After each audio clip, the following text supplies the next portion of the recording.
अस्सलाम वालेकुम, मैं हूँ अलीना फारूक शेख। आप देख रहे हैं रिपोर्ट कार्ड और एक और साल ख़त्म होने को है।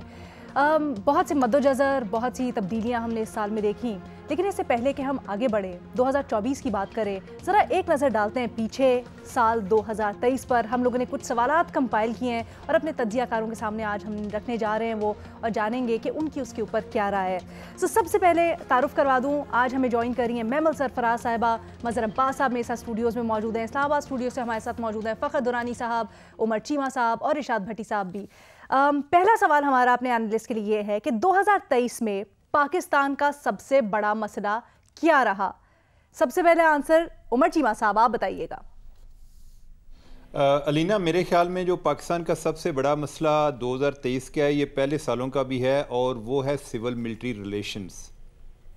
आप जितनी भी पॉलिटिकल इंस्टेबिलिटी है, जब आप इकानमी की बात करते हैं, उनका ताल्लुक अगेन आपको पॉलिटिकल इंस्टेबिलिटी से मिलता है, और उसका सबब जो है वो सिविल मिलिट्री रिलेशन है। जब तक ये ठीक नहीं होते, हमारे जो बाकी मसाइल हैं मैक्रो लेवल पर चीज़ें एडजस्ट नहीं हो पाएंगी।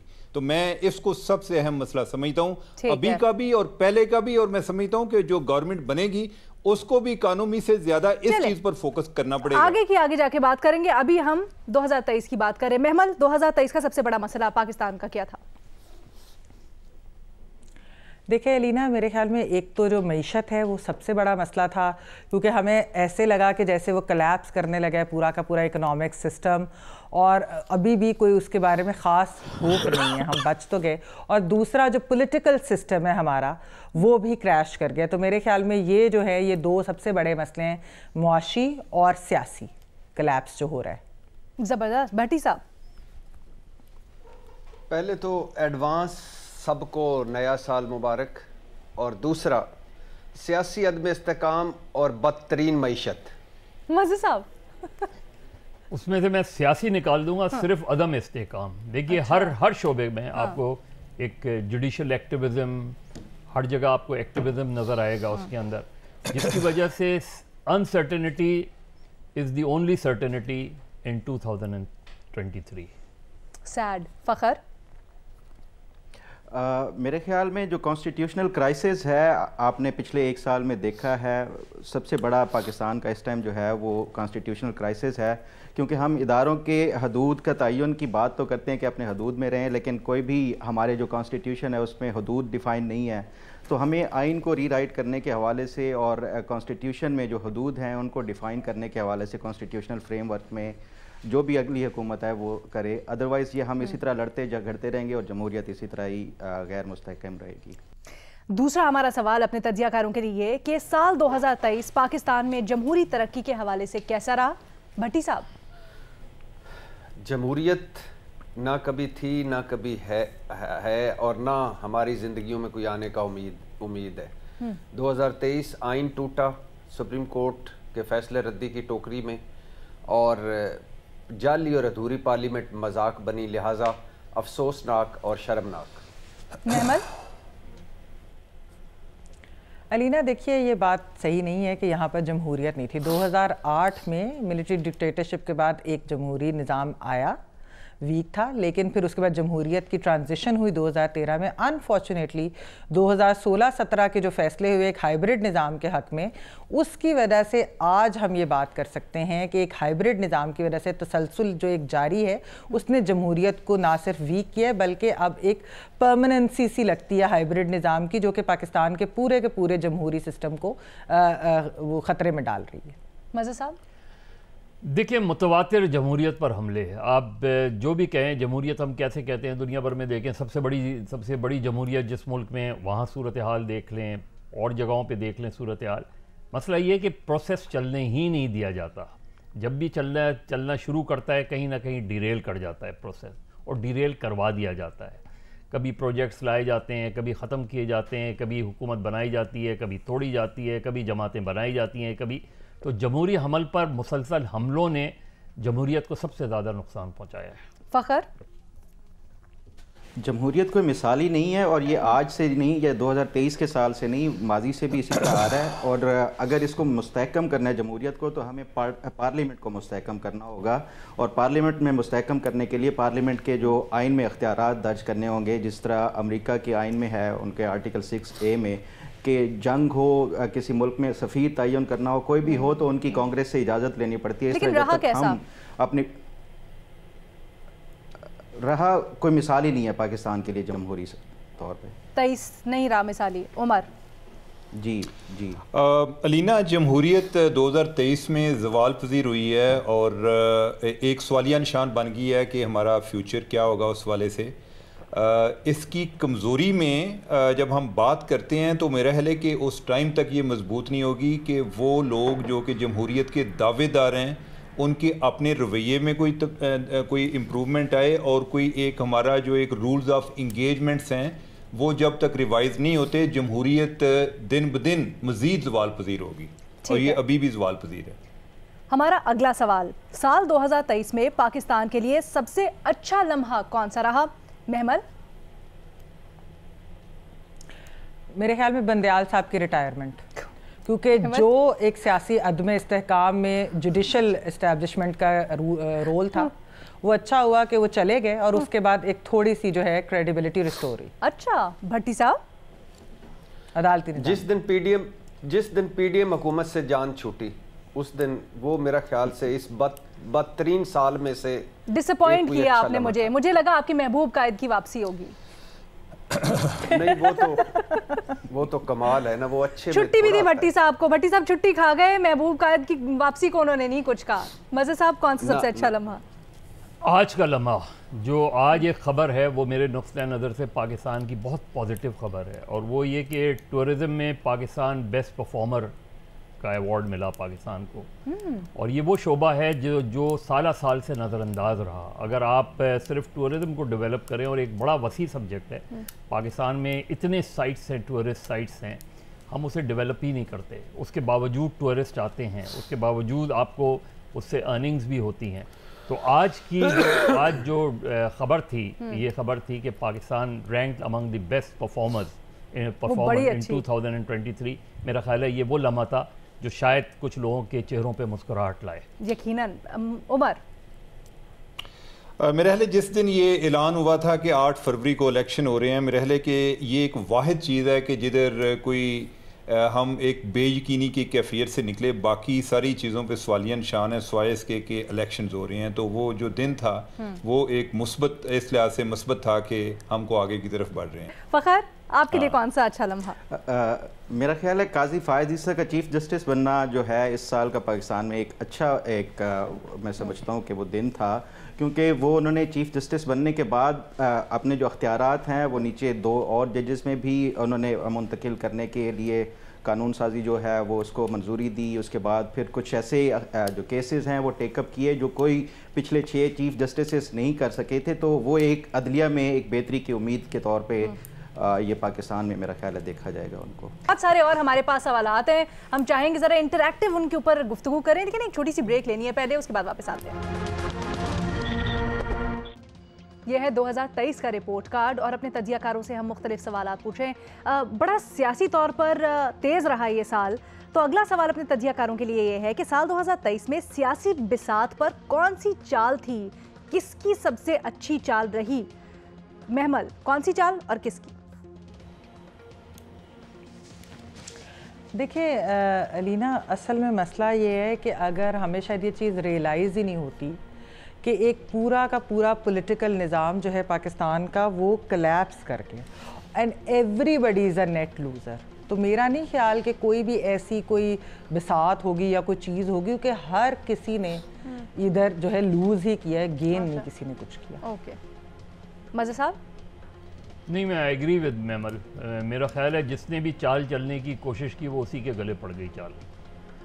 और आप देख लें, बानी पीटीआई ने पंजाब और खैबर पख्तूनख्वा असम्बलियाँ डिज़ोल्व की, वो मेरा ख्याल है उनकी बहुत बुरी चाल थी। वो ये समझे कि शायद ये उनकी बहुत अच्छी चाल है, हालांकि उनके अपने लोग उनको मना करते रहे। बिल्कुल इसी तरीके से पीडीएम का CCI का इजलास बुलाना और सिर्फ इस वजह से कि इलेक्शन और आगे बढ़ जाएं मर्दमशुमारी के नाम पर, वो उनके ही गले पड़ गई आज चाल। नवाज़ शरीफ साहब का वापस आना और वापस आकर वो ये समझे कि हर चीज़ ग्राउंड बहुत फर्टाइल है, वो उनके गले पड़ गया। इस वक्त एक अनसर्टेनिटी की सोच है। तो मेरा ख्याल है जिसने भी चाल चली वो चाल अभी तक, तो आगे पता नहीं क्या होगा, लेकिन अब तक तो मुझे 2023 में जिसने भी कोई चाल भट्टी साहब,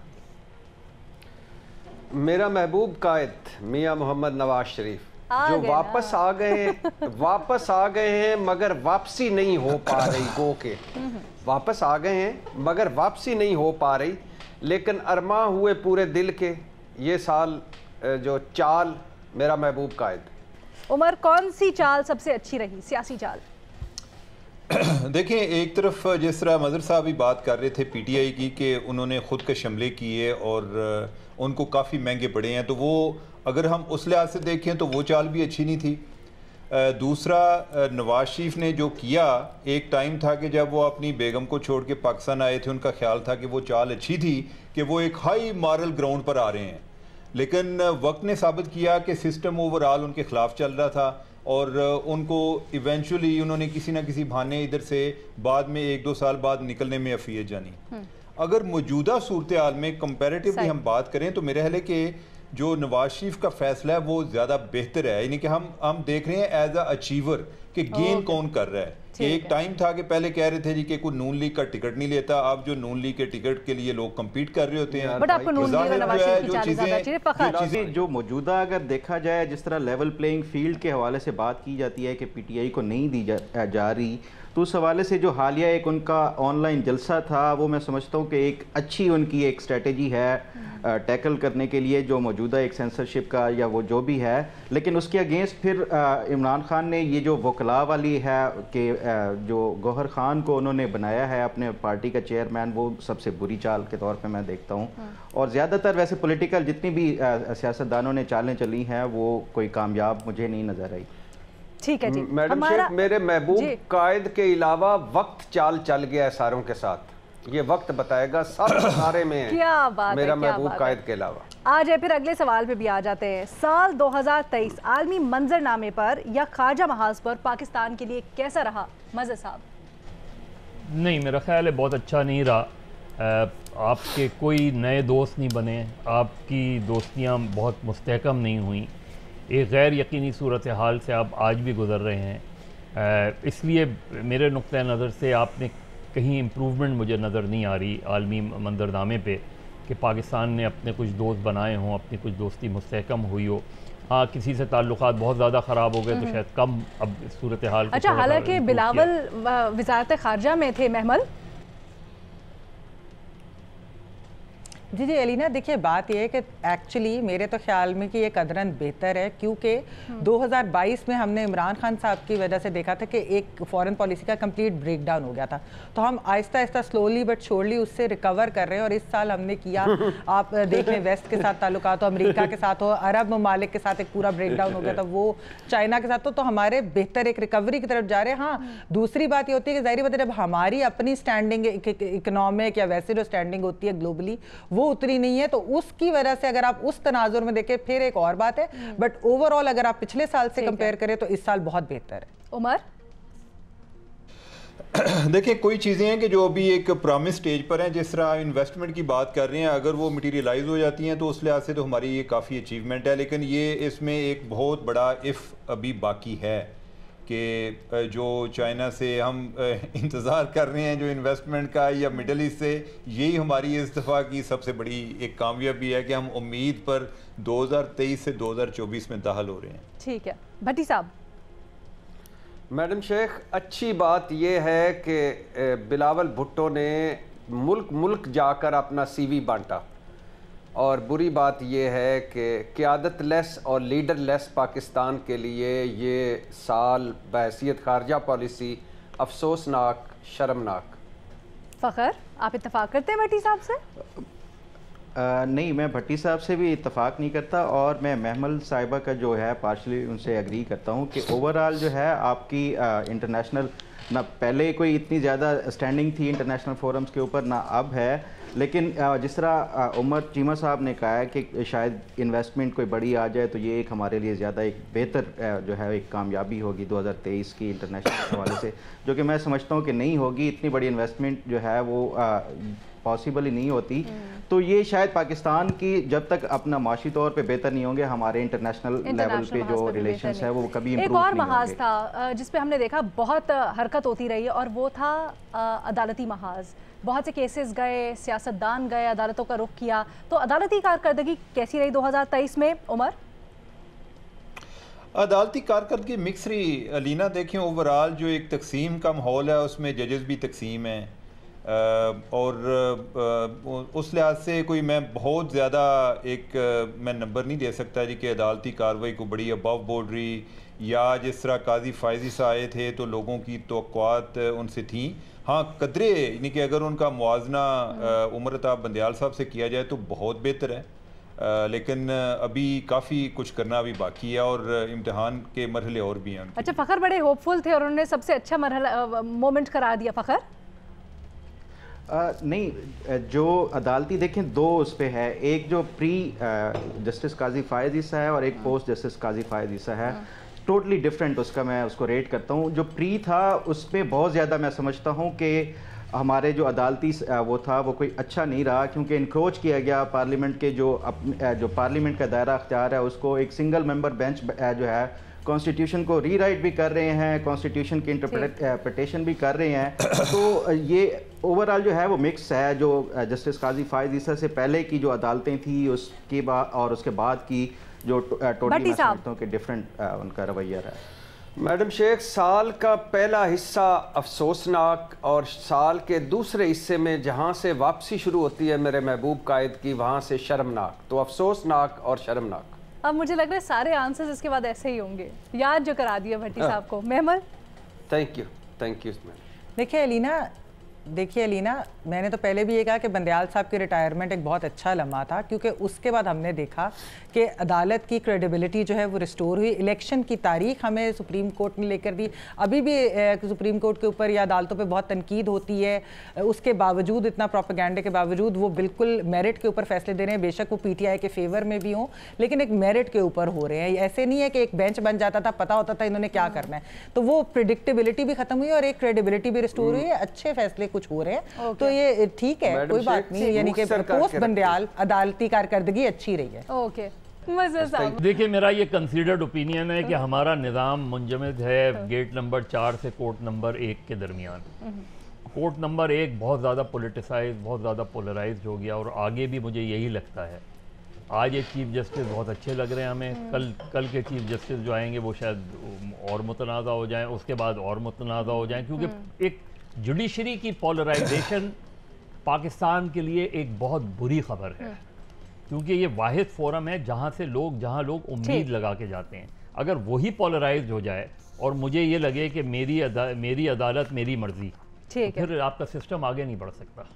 और भी इंटरेस्टिंग जवाबात और सवालात हैं, लेकिन एक छोटी सी ब्रेक के बाद। Welcome back. दिस इज 2023 का रिपोर्ट कार्ड। हमारा सवाल अपने तज्जियाकारों से, जरा मीडिया की इंट्रोस्पेक्शन करते हैं, कैसा रहा मीडिया के लिए 2023। मजहर अब्बास साहब, चंद मिनट में 2023 में मीडिया पॉलिसी वादे कर दी गई कि आपको क्या नहीं दिखाना। उसके बाद मीडिया कैसा रह जाएगा? सहाफ़ी भी लापता रहे, सहाफ़त भी लापता रही। हम सहाफ़ी को तलाश करते रहे, कभी उनकी लाश मिल जाती थी। अब मुझे नहीं पता सहाफ़त का क्या होगा, लेकिन मीडिया कंट्रोल रहा, मीडिया डायरेक्शनलेस रहा, मीडिया एजेंडा ड्रिवन रहा, और मीडिया बहुत ज़्यादा सहाफ़ियों के लिए इस लिहाज से बुरा साल रहा कि सहाफ़ी अंडर थ्रेट रहे, हैरेसमेंट की पॉलिसी रही, सहाफ़ियों को उठाए जाना, सहाफ़ियों का मारा जाना, और सबसे कि सहाफ़ी अब उस तरीके से आज़ाद तरीके से ना बोल सकते हैं। अच्छा, मैं थोड़ा सा इस तनाज़ुर से भी फ़खर आपसे पूछना चाहूँगी। 2022 में भी हम यही कहते बहुत बुरा, लेकिन 2023-2022 के मुकाबले में आपको कैसा लगा? मेरा ख्याल है अलीना, ये भी 2022 की तरह बुरा ही रहा है। सिर्फ रोल रिवर्स हुए हैं कि पहले किसी एक साइड के जो जर्नलिस्ट थे उनको टारगेट किया जाता था, अब दूसरी साइड के जर्नलिस्ट को टारगेट किया जाता है। फ़ोन कॉल्स अब भी उसी तरह आती हैं, आप ओपनली कुछ लिमिट्स हैं जो कि क्रॉस नहीं कर सकते। तो ओवरऑल जो मीडिया का है, मैं समझता हूँ कि वो शायद अभी तक कोई आज़ाद नहीं हुआ। उमर, मैं इनकी बात से एग्री करता हूँ। ओवरऑल मैं पहली बात तो ये है कि ये सोचना पड़ता है कि पाकिस्तान में 2023 में अच्छा क्या होगा। तो ज़्यादातर चीज़ें बुरी ही हुई और उसमें मीडिया भी इसी सोसाइटी का हिस्सा है और इस सारे क्राइसिस में मीडिया ने भी सफ़र किया और ना मीडिया को चुप कराने वालों ने कुछ सीखा है और ना ही मीडिया ने अपने आप को इन पाबंदियों से आज़ाद करने के हवाले से कुछ सीखा है। दोनों साइड पे प्रॉब्लम है, लेकिन ये है कि ओवरऑल ये दायरे के सफ़र में हम फंसे हुए हैं। महमल, देखिए रीना, मेरे ख्याल में मीडिया जो है वो कमज़ोर भी हुआ है और कॉम्प्रोमाइज़ भी है, और इसकी बहुत बड़ी वजह वो सहाफ़ी हैं जो इस्टेब्लिशमेंट के हाथों में खेले, उनके टूल बने, उनके आलाकार बने और अपने साथी सहाफ़ियों के ऊपर उन्होंने गद्दारी के फतवे दिए, उन्होंने मज़हब का इस्तेमाल किया और इस किस्म के फतवे भी दिए कि उनकी जानें ख़तरे में डाली। तो उनकी वजह से वो लोग जो स्टैंड लेते थे आज वो भी चुप है, आज वो भी स्टैंड नहीं ले पाते। तो हमें, मेरे ख्याल में, उन सहाफ़ियों की, हमें वो जो काली भेड़ें उनकी निशानदेही भी करनी चाहिए और उनकी भी अकाउंटेबिलिटी करनी चाहिए, जो कि हम नहीं करते। जबरदस्त। भट्टी साहब। मैडम शेख, अफसोसनाक और शर्मनाक। साल 2023 हकूक़ निस्वा यानी ख़वातीन के हुकूक से मुतल्लिक कैसा रहा महमल? अलीना, सेम ओल्ड क्या, बल्कि बदतर ही होता गया। आप देखिए कि हम जो जेंडर गैप इंडेक्स है उसमें हम 142 हैं आउट ऑफ 146 कंट्रीज़। तो क्या मतलब बेहतरी आनी है? बेहतरी क्या, बल्कि मज़ीद ही हम गिरावट की तरफ गए हैं जहाँ तक ख़वातीन के हकूक़ की बात होती है। मज़हर साहब, as an ally, as a male ally ख़वातीन के आपको कैसा लगा? देखिए, स्ट्रगल ख़वातीन अपने हुकूक के लिए स्ट्रगल कर रही हैं, उनको उनके राइट्स मिलने में डिफ़िकल्टीज़ हो रही हैं, कोई बहुत उम्मीद नहीं दिलाई जा रही। लेकिन बहुत ही आउटस्टैंडिंग साल इस लिहाज से ख़वातीन के लिए रहा कि आप देखें कि तुर्बत से इस्लामाबाद तक जो ख़वातीन का मार्च हुआ, जिस दिलेरी से उन्होंने इस सारी सिचुएशन को फ़ेस किया और हमारे अपने दोस्तों के ऐसे सवालात को फ़ेस किया कि जिनके लिए मैं सिर्फ ये कहूँगा कि सवाल सारे गलत थे, जवाब क्या देते। बहुत उम्दा। उमर, मैं मज़हर साहब से एग्री करता हूँ कि अगर औरतों के हवाले से बात की जाए या मुज़ाहमत के इस्तारे के तौर पे बात की जाए कि औरतों ने अपने राइट्स के लिए या उन्होंने एक लीड रोल प्ले किया, तो उसमें जो ये मार्च है जिसका मज़हर साहब ने जिक्र किया, ये एक हाईएस्ट पॉइंट है 2023 के हवाले से। ठीक है।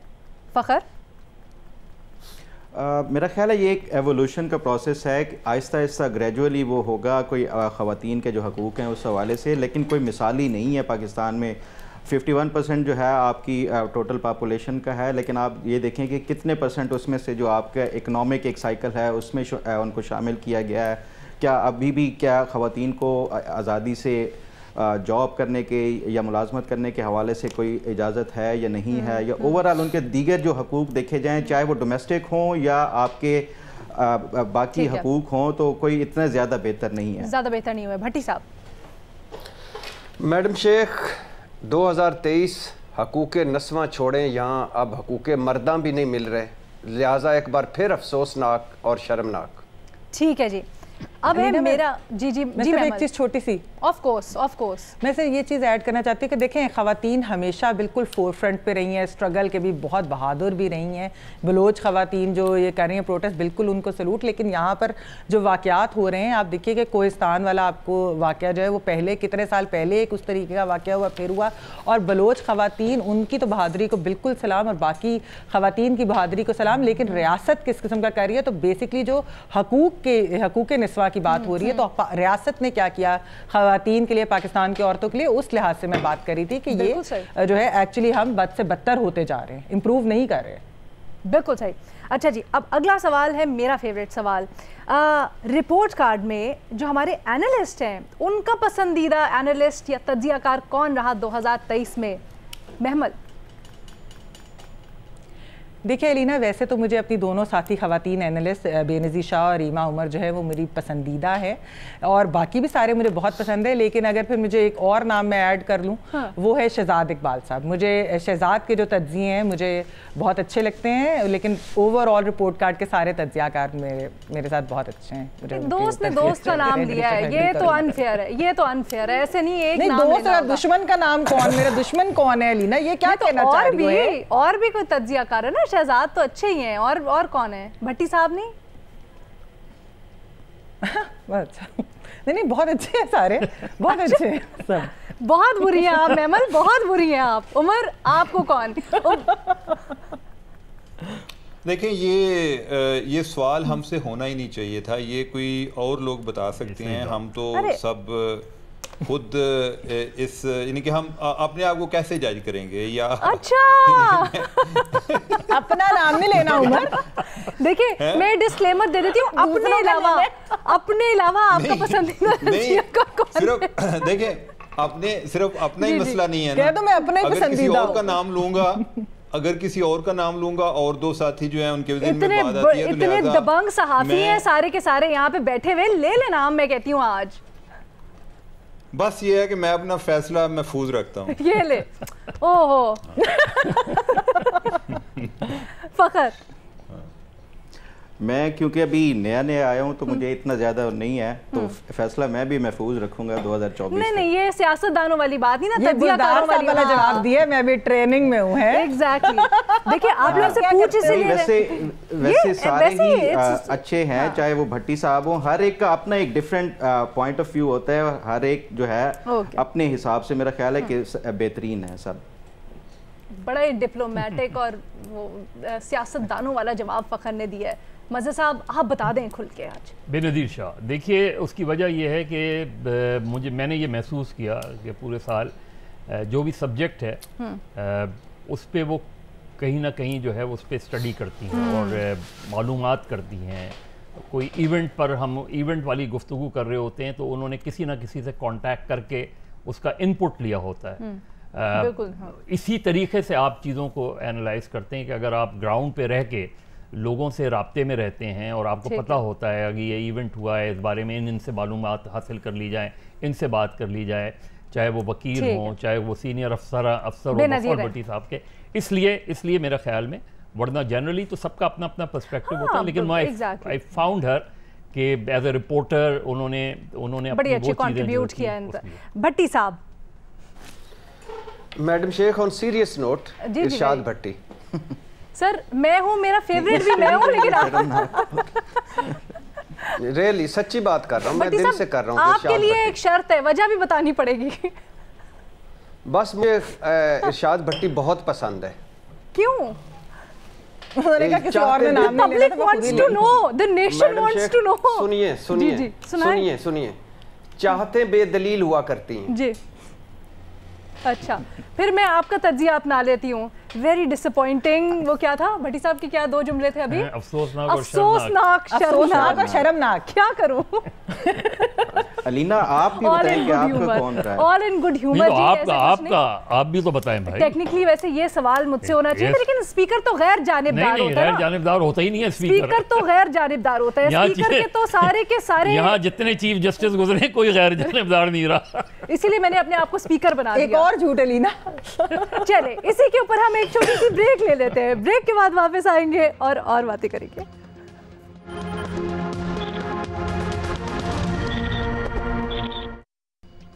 2023 में बहुत सी सियासी शख्सियात ने बहुत सी चालें भी चली, अपने तौर पर अपनी पार्टी को लीड करने की भी कोशिश की, लेकिन वो कौन सी एक सियासी शख्सियत है जिसके नाम 2023 करेंगे हमारे तज्जियाकार? महमल।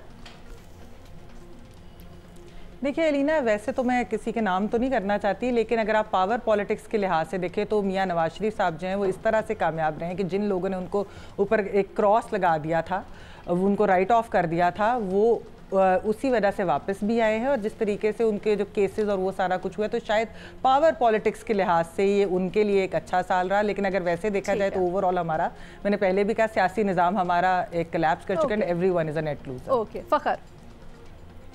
अगर ये किसी के नाम के गेन किसने किया या नहीं किया उससे छोड़ के मैं समझता हूँ कि ये साल 2023 का सियासी तौर पे इमरान खान और नवाज़ शरीफ के नाम रहा है कि इन दो सियासी जो लीडरान है उसके अलावा कोई ज़्यादा कोई काबिल जिक्र किसी का ना जिक्र हुआ है और ना ही इतना ज़्यादा वो हुआ है। उमर?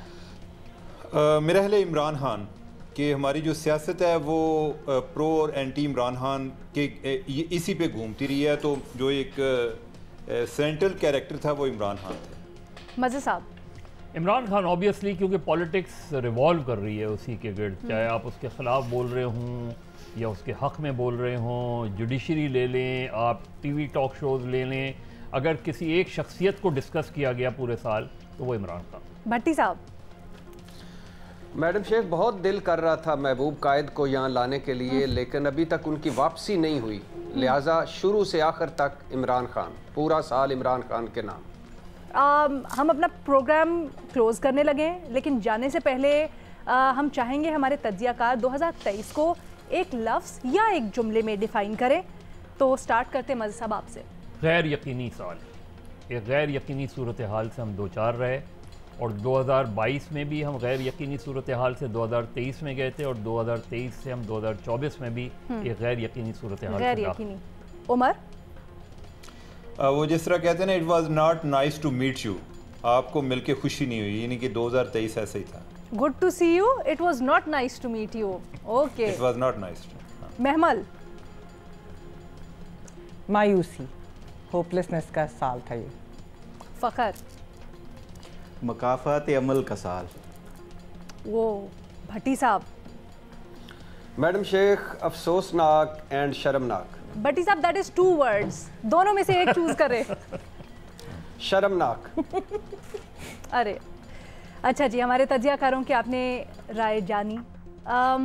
साल 2023 बहुत कुछ अच्छा भी हुआ, लेकिन कुछ तशनगी, खलिश या कोई ऐसी ख्वाहिशात जो आपकी अधूरी रह गई, तो इस दुआ के साथ आपको छोड़े जाते हैं कि आने वाले साल में सब आपकी दिली मुरादें पूरी हों, आपके लिए साल बहुत खुशियाँ, नई उम्मीद लेकर आए। इजाज़त दीजिए, टीम रिपोर्ट कार्ड की तरफ से आपको नया साल बहुत मुबारक हो। खुदा हाफ़िज़।